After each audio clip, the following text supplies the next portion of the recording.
ஆத்மா வணக்கம் சாமி. ஆத்மா வணக்கம் சாமி. காரைக்கால் மாவட்டம் திருநள்ளாறு வட்டத்திலிருந்து ராஜேந்திரன் என் பெயர் சாமி.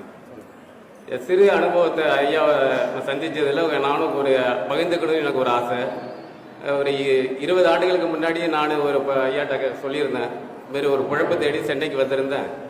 அங்கு ஒரு கம்பெனியில் தொழிற்சாலையில் வேலை பார்க்கும்போது எனது வலது கையை மணிக்கட்டோடு எனக்கு ஆக்சிடென்ட் ஆகிடுச்சு. அப்போ நான் ஒரு இளமை பருவத்தில் இருந்தேன். அதனால் வாலிப கோளாறுல அப்போ என்னுடைய ஒரு ஆதங்கம், நம்ம இந்த குடும்ப வறுமையில் கஷ்டப்பட்டு இந்த குடும்பத்தை காவந்து பண்ணி என்னுடைய குடும்பத்தை மேல்படுத்தி நான் வாழ்ந்து என் தாய் தந்தையை நான் நல்லபடியாக வச்சுக்கணும், என் சகோதரர்களுக்கெல்லாம் நல்லது செய்யணும் அப்படின்னு நினைக்கும் போது வலது கையை இழந்ததும் அப்போ ஒரு ஆதங்கம் என்னன்னா, கடவுள் மேலே எனக்கு ஒரு கோபம். கடவுள் மேலே எப்படி கோவம்னா, இந்த கடவுள் இருந்திருந்தா உலகத்துல எல்லாரும் நல்லா இருக்கணும் தானே நம்ம கடவுள் படைச்சான், என்னை மட்டும் ஏன் இப்படி உழைச்சி வாழணும்னு நினைச்சேன். பொருத்துல உண்டாக்கி என் வலது கையை இழந்தனேன். இப்படி ஒரு சோகம் என்னை வாட்டிய போது இனிமேட்டு வாழலாமா அப்படின்னு எனக்குள்ளே ஒரு மன கேள்வி கேட்டு இருந்தது. அந்த கேள்விக்கு அதோடய வாழ்ந்துகிட்டு இருந்தேன். அதுக்கு விடையே கிடைக்கல.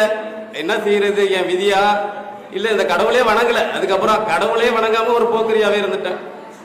இனி நம்ம என்ன வேணாலும் வாழ்க்கையில் எப்படி வேணாலும் வாழலாங்கிற மாதிரி ஒரு நிலைக்கு தள்ளப்பட்டேன். அந்த நேரத்தில் ஒரு கொரோனா நேரம், அந்த நேரத்தில் எனக்கு ஐயாவோட ஒரு வீடியோ வருது. அந்த கொரோனாவுக்கு எனக்கு ஒரு நன்றி சொல்லணும். அந்த நேரத்தில் வர்றது காரணம் நான் வீடியோ பார்த்துக்கிட்டு இருக்கும்போது, உன் துன்பத்திற்கு நீயே காரணம், உன் கர்ம வினையே உனக்கு காரணம், நீ உன் முற்பிறப்பில் செய்த உன்னுடைய வினைப்பெயனே உனக்கு மும்மலமாக உன் தாய் மூலமாகவும் உன் தந்தை மூலமாகவும் என் மூலமாகவும் இந்த மும்மலங்களாக இது என்னை போட்டு வாட்டி கொண்டு இருக்கிறது. இதை நீ தீர்க்க வேண்டும் என்றால் உன்னுடைய பாவத்தை தீர்க்க ஒரே வழி தர்மம், யோகம். ஐயாவோட உபதேசம் வாங்க முதல் உபதேசம் வாங்கிட்டு ஐயாவிட்ட சொன்னேன். அப்ப சொன்னாங்க, இந்த பாவத்தை போக்குறதுக்கு என்ன வழின்னு கேட்டா, உன்னுடைய நிலைக்கு உன்னுடைய கர்ம வினைதான். அதனால இது நீ ஒரு பொருளை தண்ணியில போட்டா தண்ணியோட போயிடும், அதை காத்துல போட்டா காத்தோட போயிடும்.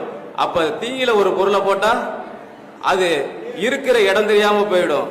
அப்படி இருக்கிற இடம் தெரியாம போக்குறது தான் இந்த பாடம். இந்த பாடத்தை நீ வாங்கி உபதேசத்தை சிறப்பா பண்ணினா உன் வாழ்க்கை மேலும் மேலும் நல்லா இருக்கும். கடவுளை கும்பிட்டேன்னு எல்லாரும் சொல்றீங்களே. ஐயா கேக்குறாரு, ஒரு நிமிஷம் சிந்திச்சு பாருங்க, யாராவது கடவுளை கும்பிட்டீங்களா? கடவுளை எங்க போய் கும்பிட்டீங்க? கடவுளை தானே நீங்க வேண்டுனீங்கன்னு சொல்றீங்களே, எங்க என்ன சொல்லி வேண்டுனீங்க? கடவுளை யாருக்காவது கும்பிட தெரியுமா? கடவுளுங்கிற ஒரு பொருளை நீங்க பார்த்தது உண்டா? அந்த கடவுள் எங்க இருக்குதுன்னு உங்களுக்கு தெரியுமா அப்படின்னு ஐயா சொல்லும் போது, எல்லாரும் போய் சிலைய தானே வழிபட்டீங்க. அந்த சிலைய போய் நீங்க சொல்றாரு திருமூலரு, நட்டக்கல்லை சுற்றியே 4 புஷ்பம் சாத்தியே சுற்றி முணுமுணுக்கும் மந்திரம் ஏதடா, நட்டக்கல்லும் பேசுமோ நாதன் உள்ள இருக்கையில் சுட்ட சட்டி வெட்டியும் கரிசுவை அறியுமோ அப்படின்னு சொல்றாரு. அதை சொல்றது சொல்லல, தன்னை அறிய தனக்கு ஒரு கேடு இல்லை, தன்னை அறியாமல் தானே கெடுகின்றான். தன்னை அறியும் அறிவை ஆராய்ந்த பின் தன்னையே தானே அர்ச்சிக்கத்தானே. உனக்குள்ள இருக்கிற கடவுளை விட்டுவிட்டு ஊர் ஊரா போய் டூரிஸ்ட் சென்டர் மாதிரி தானே நீ சுத்திட்டு வந்துட்டு இருக்கிற. நீ எங்க கடவுளை வழிபட்ட? கடவுளை என்ன தெரியுமா? ஆமா, 400 ஆண்டு வாழுது. அது எந்த கடவுளை கும்பிட்டுட்டு வாழுது? அதனால நீ கடவுளை கும்பிட்டுட்டு இனிமேட்டு சொல்லாதீங்க, அந்த கடவுளை உனக்குள்ளே தேடணும் அப்படின்னு சொல்லி ஐயா சொன்னது இன்னைக்கு என் நெஞ்சில பசுமரத்தாணி போல பதிஞ்சு, என் நெஞ்சில இந்த பாடத்தை செய்யும் போதெல்லாம் ஐயா உருவத்தை ஏற்றி தான் டெய்லி நான் வழிபட்டுட்டு இருக்கிறேன். அது மட்டும் இல்ல, ஐயா சொல்லுவாரு, உன் வாழ்க்கையில கடவுளு கடவுளு கடவுளுன்னு சொல்றிய, அந்த கடவுள் எங்கேயும் ரோட்ல தானே இறங்கி நான் கடவுள்னு சொல்லிக்க மாட்டாரு. நமக்குள்ளே இருக்கிற கடவுளை குரு வடிவா உனக்கு தாண்டா காட்சி கொடுப்பாருன்னு சொன்னாரு. அப்பதான் தெரிஞ்சுக்கிட்டேன், ஐயா தான் என் வாழ்க்கையில குரு வடிவா இன்னைக்கு எனக்கு அந்த பாடத்து மூலமா எனக்கு இந்த உடல் வலிமை ஏற்றிருக்கிறாரு. அப்ப இந்த பிரபஞ்சத்துல நம்ம வாழ்ற வாழ்க்கையில எல்லாமே நிலையற்றது. நம்ம பார்க்கறது அப்பா போய் அம்மா போய் அண்ணன் போய் தம்பி போய் அக்கா போய் தங்க போய். அப்ப இந்த பாடத்துல உண்மையை நிலையை அறிஞ்சோம்னா, இந்த உண்மை நிலையில நம்மளை யாருன்னு உணர்ந்தோம்னா நம்ம கடவுளை அறியலான்னு ஐயா சொன்னது இன்னைக்கு நெஞ்சில பசுமரத்தாணி போல பதிஞ்சு இருக்குது. அது மட்டும் இல்ல, ஐயாட்ட இன்னொரு கேள்வியை உடனே கேட்டேன்.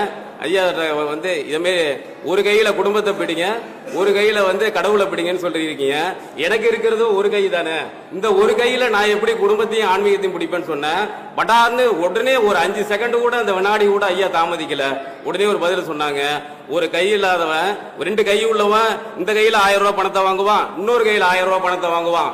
ஆனா ஒரு கை உள்ளவன் அந்த 2000 ரூபாய் பணத்தையும் ஒரு கையால வாங்குவான்னு சொன்னதும் என்னுடைய மனவலிமை இன்னும் பல மடங்கு கூடி போய் மாற்றுத்திறனாளிங்கிறதே நம்ம மனசுல இருந்து தூக்கி எரிஞ்சிட்டு இன்னையில இருந்து நம்ம புதிய மனிதனா வாழ்றதுக்கு ஐயா போட்ட அஸ்திவாரம் பில்டிங்கா வளர்ந்து இன்னைக்கு பல கோபுரமா வளர்ந்து இன்னைக்கு அவரே உள்ள ஐயாவே கோயிலா குடிக்கொண்டு இருக்கிறாரு. இதுதான் எனக்குள்ள இருந்த ரொம்ப ரொம்ப சிறப்பாக சொன்னீங்க.